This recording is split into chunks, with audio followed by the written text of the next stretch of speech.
বিদায়ী সাংসদ তিনি। এবারও তাকে জলপাইগুড়ি আসনে প্রার্থী করেছে বিজেপি। কখনো দেবতার দুয়ারে, কখনো জনতার দরবারে জোর কদমে চলছে প্রার্থনা প্রচার। জয়ের বিষয়ে আশাবাদী জয়ন্ত রায়। গত 22শে মার্চ মনোনয়নপত্র জমা দিয়েছেন বিজেপি প্রার্থী। সেই সময় নির্বাচন কমিশনের কাছে হলফনামা আকারে দিয়েছেন নিজের সম্পত্তির হিসেব।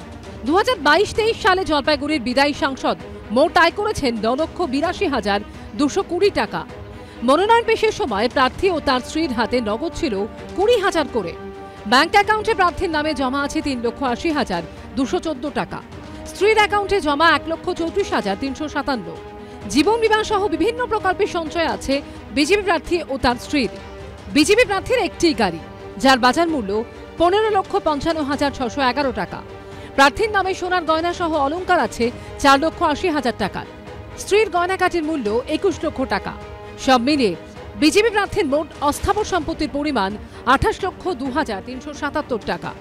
স্ত্রীর অস্থাবর সম্পত্তির পরিমাণ 26,56,974 টাকা।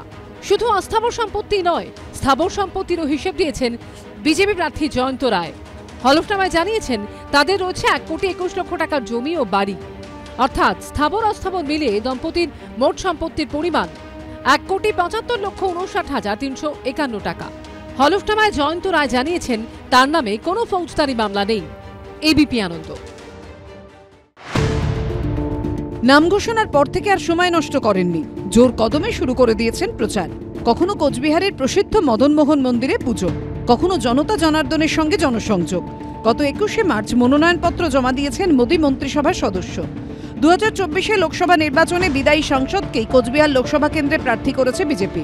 ভোট লড়াইয়ের মনোনয়ন জমা দেওয়ার সময় নির্বাচন কমিশনের কাছে হলফনামার আকারে নিজের আয় ব্যয়ের হিসেব দিয়েছেন অমিত শাহর ডেপুটি। 22-23 সালে কোচবিহারের বিদায়ী সাংসদ মোট আয় করেছেন 12,34,574 টাকা।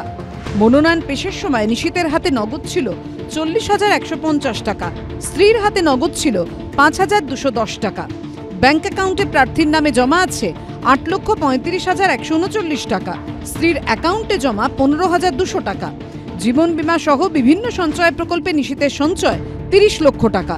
স্ত্রীর জীবন বীমার অঙ্ক 5 লক্ষ টাকা। বিজেপি প্রার্থীর কোনো গাড়ি নেই, তবে সোনার গয়না সহ দামি অলংকার আছে 2,97,000 টাকার। স্ত্রীর গয়নাগাটি আছে 5,70,000 টাকার। সব মিলিয়ে বিজেপি প্রার্থীর মোট অস্থাবর সম্পত্তির পরিমাণ 49,22,289 টাকা। তার স্ত্রীর অস্থাবর সম্পত্তির পরিমাণ 10,90,410 টাকা। শুধু অস্থাবর সম্পত্তিই নয়, হলফনামায় স্থাবর সম্পত্তিরও হিসেব দিয়েছেন নিশীথ প্রামাণিক। বিজেপি প্রার্থী জানিয়েছেন তাঁরও স্ত্রীর নামে রয়েছে অকৃষি জমি। তার নামে রয়েছে 550 বর্গফুটের একটি বাড়ি। জমি ও বাড়ির বর্তমান বাজার মূল্য 45 লক্ষ টাকা। স্থাবর অস্থাবর মিলিয়ে নিশীথ প্রামাণিকের সম্পত্তির পরিমাণ 92,22,289 টাকা। প্রার্থীর স্ত্রীর স্থাবর অস্থাবর সম্পত্তি আছে 12,90,410 টাকার। সব মিলিয়ে দম্পতির স্থাবর অস্থাবর সম্পত্তির পরিমাণ 1,05,12,699 টাকা। হলফনামায় নিশীথ জানিয়েছেন তার নামে বেশ কয়েকটি ফৌজদারি মামলা রয়েছে, তবে কোনো মামলায় তিনি দোষী সাব্যস্ত হননি। এবিপি আনন্দ।